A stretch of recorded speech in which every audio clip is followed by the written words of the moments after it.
Ele, que é um dos maiores artistas do Corinthians, pintou as maiores bandeiras que o brasileiro já viu nos estádios de futebol. E vai vir com um amigo dele que ajudou a escrever a biografia da vida dele. Rogério Baceto e Márcio Mendes.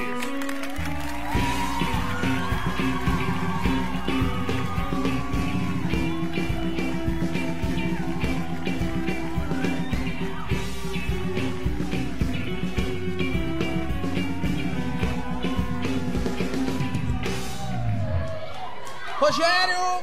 Posso chamar de Rogerinho? Não, Rogerinho é meio São Paulino. Não é São Paulino? Rogério. Porra, de repente... É o Rogerinho e o Iena. Aí eu leio aqui no livro, Márcio Mendes, Rogério Baceto. Viraram de respeito agora. Tem que ser. Você virou porque a gente não pode. Olha, a bandeira que subiu aqui foram vocês que fizeram. Essa bandeira é uma das obras, né? É uma Essa daí é a miniatura, né? Exato. E coube aqui, já cobriu todo mundo. Já. Olha, sobe a bandeirão. Vai, Corinthians. Agora, de quem foi a ideia de transformar suas histórias em um livro? Foi do Márcio ou foi sua? Um dia eu estava contando a primeira bandeira que eu fiz, inclusive eu ia para estádio, via... Na década de 80 é diferente, né? Cada pessoa tinha uma bandeira praticamente. Eu não tinha dinheiro, ficava com inveja, né? Vivia porque tinha que comprar a bandeira tinha que comprar ali. a bandeira lá, dos marreteiros, eu não tinha. Aí a minha irmã deu um enxoval novo para minha mãe, de cama, tudo, e eu vi um lençol branco. Falei, é esse daí mesmo. Ela não ia notar, né? Porque era o único tecido totalmente branco. Eu peguei e eu contei essa história pro Márcio. Falou, pô, essa foi a primeira. Eu pedi pro meu irmão desenhar o símbolo, nós pintamos juntos. Aí eu levei numa costureira, contei a história pra costureira, né? Do meu estado de pobreza, que eu também não podia pagar pra ela. Você roubou o lençol da sua mãe pra fazer uma bandeira. Do Corinthians. Do Corinthians. Eu só fui perdoado quando a bandeira apareceu na televisão. Cara, só fui perdoado porque essa bandeira foi levada num Corinthians e Vasco em 85. Aí teve a gravação da novela Vereda Tropical. E essa bandeira foi dos takes que usaram da torcida do Corinthians, apareceu a bandeira tremulando. Esse era o lençol da sua mãe. O lençol da minha mãe. Mas o que ele não falou é que ele não pagou a costureira. Ele falou pra costureira que a mãe dele tinha mandado ela costurar a parada. Ah, ou seja, corintiano mesmo. A mãe dele só descobriu... A mãe dele só descobriu quando a costureira foi cobrar a parada. Aí a mãe dele, mas o quê? Eu não mandei costurar nada. E ele já, opa... Inclusive, nesse jogo, quem estava na arquibancada ao nosso lado, Pedro de Lara, cara. Pedro de Lara. Uma figuraça. Ele chegou a tremular o lençol da sua mãe? Foi. Cara, essa frase é muito boa. O Pedro de Lara já tremulou na arquibancada o lençol da minha mãe. Olha, ele virou o padrinho da bandeira. Foi uma coisa linda. Ó, se tirar a arquibancada dessa frase, fica estranho. E o que aconteceu com o lençol da sua mãe? Essa bandeira do lençol, aconteceu o quê? Ela teve, antes de ter o seu fim em cima de casa lá, que ela ficou pendurada por vários anos, nós levamos no jogo Corinthians e Palmeiras, uma semifinal em 86. Né? E a vida do torcedor era muito difícil, cara. A gente tinha que ir de trem e chegava no Anhangabaú, tinha que pegar um ônibus com umas 100 pessoas dentro, né? E eu ali enrolado, era a minha bandeira, era uma conquista que foi difícil, né? Aí eu com a bandeira enroladinha lá e os caras me encontraram no fundo do ônibus escondendo a bandeira. E o pessoal põe a bandeira pra fora, põe, corintiano não pode ter que pôr essa bandeira pra fora. E meu irmão falou, vai ficar feio, se a gente não pôr... Enfim, colocou pra fora, no segundo quarteirão, na 9 de julho, bateu na árvore, a bandeira caiu. Não tinha como falar pro motorista voltar, não dava, né? Tinha tanta gente. Aí eu não queria entrar no jogo, cara. Não queria, fiquei revoltado, xinguei meu irmão. Por causa da bandeira? Por causa da bandeira, cara. Eu tinha perdido a minha primeira bandeira, né? Aí, faltando 10 minutos pro jogo começar, cara, o estádio tinha 92 mil pessoas, cara.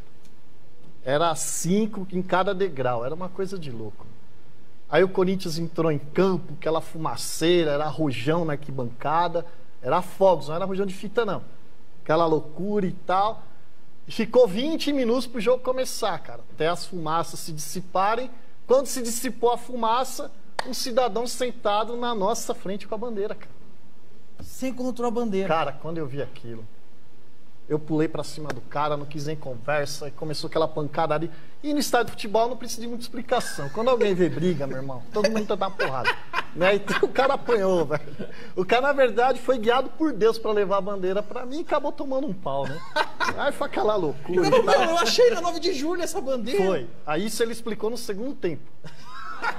Só no segundo Depois que tempo. acabou A a bandeira pancadaria. sobreviveu? Sobreviveu. Porque eu rolei na arquibancada, lógico, com a bandeira, e o resto se encarregou de bater no cara. E o cara Ou sobreviveu? seja, sobreviveu e contou no segundo tempo. Inclusive, o cara era de Santo André, meu. Que Ele legal. falou que estava saindo do serviço, viu a bandeira cair do ônibus e ele estava indo pro estádio. E a coincidência... Eu falei, cara, acontece coisas na minha vida, eu contando pro Márcio. Falei, olha, a gente pode chamar isso de coincidências, né? Porque são muitas. Ele falou, cara, isso dá um livro. Eu falei, mas eu tenho umas 1000 histórias mais ou menos parecidas com essas. E aí ele falou, não, vamos aí, vamos elaborar tal. E surge a ideia do livro a partir dessa bandeira, né? Ficou alguma história de fora do livro? Ou você contou todas que vocês queriam?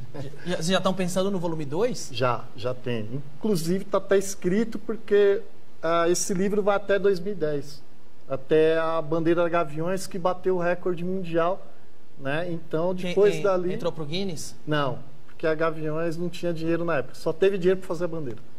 Não precisa de dinheiro para entrar no Guinness, não é só bater o recorde? Não, cara, é $5.000 para você fazer a requisição para o pessoal vir da fiscalização da Inglaterra. Para enviar o auditor e tal. Tem que vir os fiscais do Guinness lá da Inglaterra. Fazer a medida e tal. Mas aí o que nós queríamos, na verdade, o recorde que a gente queria abrir, a bandeira, era para mostrar para a torcida do Palmeiras. O Gavião Central era um gavião mandando os caras calar a boca. O Klein lembra dessa, né, Klein? Você lembra dessa, Klein? É um gavião que sobe assim, ó. Não, eu lembro de 86 que a gente ganhou. Vocês com o gol de... Não, isso aí isso aí eu lembro bem. É eu um voltei gavião pra assim. casa, não aconteceu nada, foi sossegado. Ela inicialmente, o projeto era para o Morumbi. Ela tinha 250 metros por 60. Né? Aí o presidente do São Paulo, em 2009, reduziu a quantidade de ingressos para os torcedores adversários. Você estava pintando a bandeira e falou, me fudi. Tá ferrado, cara. Imagina. E aí, o que você fez? Não, aí foi diminuindo a bandeira. Foi tirando, aí nós adaptamos ela pro Pacaembu, né? Aí deu certo, que a bandeira ia abrir para comemorar os 40 anos da Gaviões em 2009. Aí ficou para janeiro de 2010 e comemorou o centenário. Então acabamos adaptando e deu tudo certo, né? Mas ela ainda é a maior bandeira de torcida organizada do mundo. Essa é o recorde. Agora, tá bom, vai lá você, pinta a bandeira, que inclusive é a maior do mundo, a maior bandeira de torcida organizada do mundo. E as outras torcidas, quando vê que, por exemplo, a Gaviões tem um talento desse? O que elas fazem? Elas tentam pegar um talento deles para fazer uma bandeira maior ou contratar você? Olha, já aconteceu de alguns deles me ligarem no processo, né? Mas sempre tem um artista lá. Tem o Cebola da Mancha, que é meu amigo. Vocês se respeitam ou vocês têm... sai, Cebola, você é palmeirense. Não, cara, ele é muito amigo meu, ele foi na minha casa, a gente está fazendo esse bandeirão. Eu conheci o novo desenhista da Independente semana passada, o Beto. Então nós somos amigos, porque... Na realidade, cara, quem acabou perdendo com toda essa confusão de briga de torcida com o Ministério Público, com a polícia e com a Federação Paulista, né, aqui em São Paulo foi as bandeiras. Quer dizer, aqueles caras que faziam a festa no estádio, acabou ficando ocioso, entendeu? Por causa dos que brigavam. Puniram as bandeiras, né? Mas você já chegou a pintar bandeiras para outras torcidas? Já. Para Mancha, você já pintou bandeira? Não, eu recusei, mas fiz para a torcida Savoia, que é o Dick Vigarista, achei legal o desenho, acabei... Rogério, você conhece o Danilo desde... Qual idade ele tinha quando ele derrubava tinta nas bandeiras? Ah, cara, o Danilo era assim, né? Mais ou menos. Uns 8 anos, mais ou menos? Não, um pouquinho mais. É porque nos delírios de febre dele, ele sempre fala de um tal de Rogerinho Estouratoba. Era você? Cala a boca. Não, esse Rogerinho era o da igreja. Mas eu já... Tem o Rogério dos Gaviões. Mas eu já... Então existe mesmo. Cala a boca. Não. Mas eu já pintei as bandeiras lá. Já. Sem minha ajuda, jamais teria saído, não é? Não, meu, as bandeiras que o Danilo ajudava, inclusive... Um broxa desse não podia ficar de fora. Ó, ouve aí, idiota. Inclusive teve uma que sempre foi muito precário, né? Ninguém tinha carro, todo mundo sempre pintou na precariedade e sempre as bandeiras foram feitas voluntariamente para as torcidas.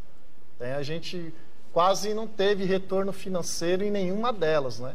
Aí teve uma manhã, era por volta das 8 horas da manhã, nós percebemos que não ia ter tinta suficiente para terminar a bandeira. Aí a mãe do Danilo era a única que tinha carro ali e eu liguei para o cidadão para ele comprar tinta, que a loja ficava do lado da casa dele. Olha aí, era o boy da vila, tinha carro. Continua. Só que ele chegou, cara, nós já estávamos desesperados, né?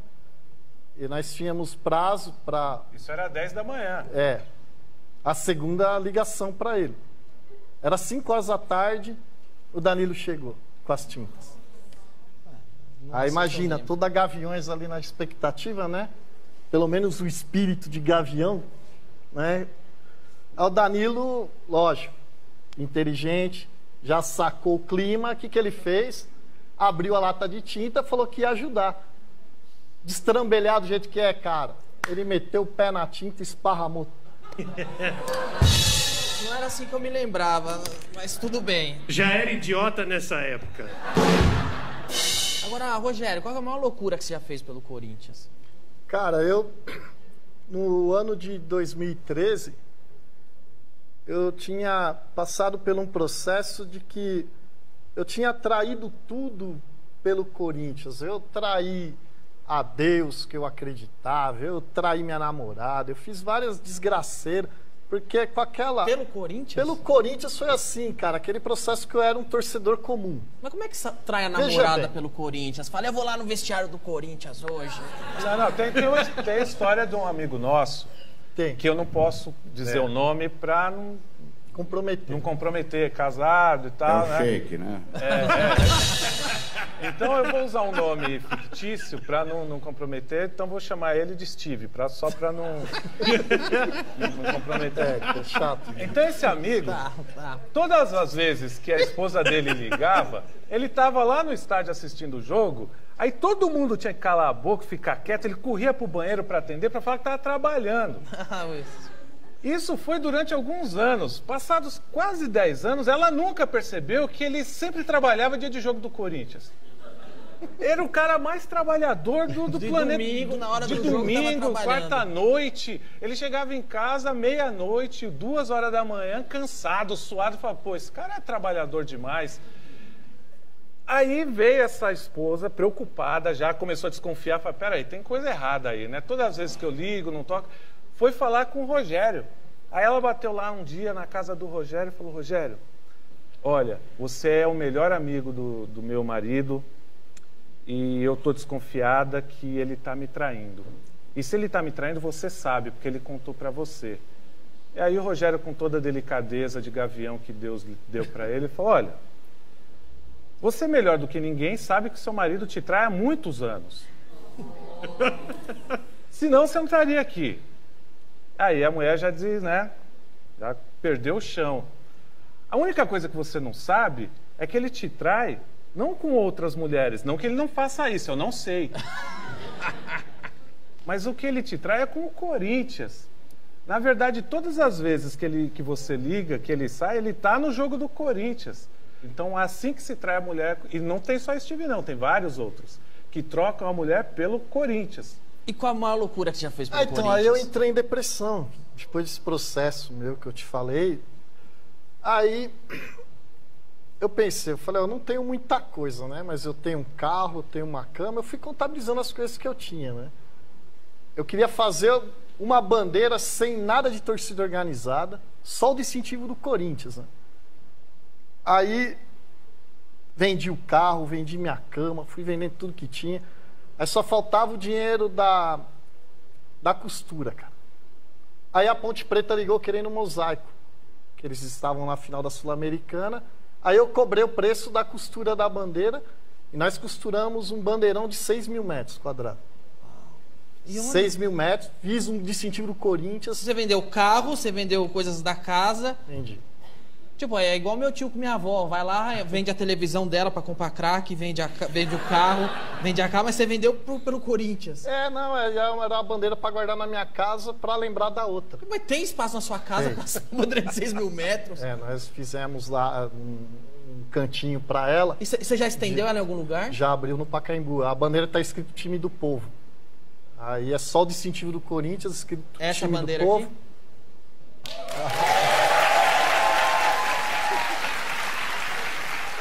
Você tem alguma coisa pra mim aí? Muito bem. Uau, cara.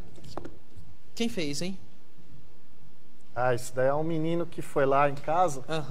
É Kaique o nome dele. Ele faz parte lá dos bandos de louco. Aí ele pediu pra que legal. te entregar aí, é um presente dele. Obrigado, Kaique. Isso aqui. Esse é o kit que vai vir o livro.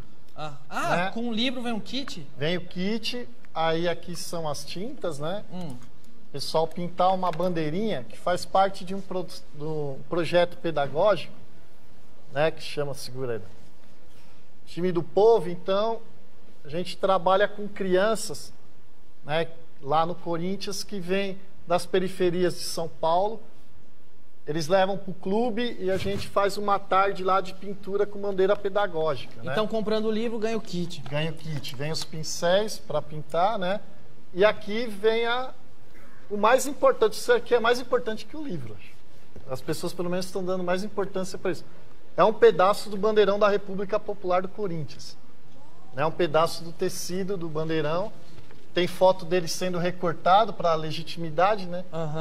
Dele, que a gente recortou ele no Parque São Jorge. Uau, como lá na arena do Corinthians não ia poder ser utilizado no único setor que ele cabia, então a gente resolveu... E onde compra o livro, tá? Em qualquer livraria?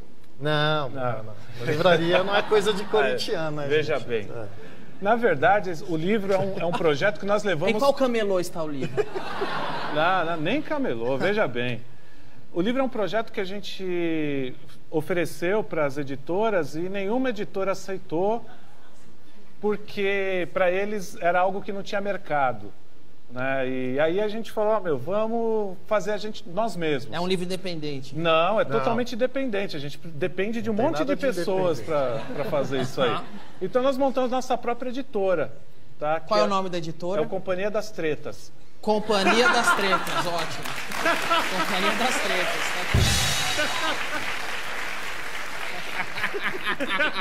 Aí eu falo, já que a gente não tem dinheiro, vamos montar uma editora. E onde compra? Ou como é de corintiano, é só passar e roubar o seu? Não, o livro é o seguinte.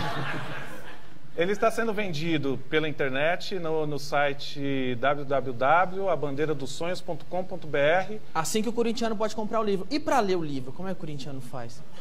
Vai precisar ser o método que foi usado comigo e com o Márcio. Porque o que acontece? Eu sabia desenhar e pintar. Aí, quando surgiu a ideia do livro, né? Eu falei, Márcio, você sabe escrever, mano. Entendeu? Ache alguém que sabe ler, que eles lerão. Foi um prazer, muito obrigado. Parabéns pelo livro. Muito bom. Valeu, Márcio, muito legal.